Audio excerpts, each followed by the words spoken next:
বলেছিল যে বেশি ছোট ছোট হয়েছে, ছোট করতে না। ছোট হয়েছে না, হয়নি তো, বড়র মধ্যে হয়েছে তো, কিন্তু একটু স্টাইলিশ হয়েছে, যেটা তুই চেয়েছিস, তাই তো? হয়েছে স্টাইলিশ? পছন্দ হয়েছে? একটু হাস, মুখটাকে গোমড়া করে রেখেছিস।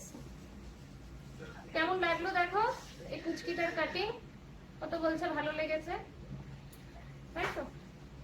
কিন্তু খুব নড়েছিস, বড্ড নড়েছিস তুই। ভালো লাগছে দেখ, প্রিন্সেস লাগছে, বাবার প্রিন্সেস। ওয়েলকাম। আর তোমাদের কিরকম লাগলো আজকে নিহারিকার কাটিং, কাজ, এই পুচকে মেয়েটার হাসি, সবকিছু একটু লিখো তোমরা কমেন্টে, লাইক দিয়ে দেবে। এরকম করে এইবার সবাই দেখতে পাবে।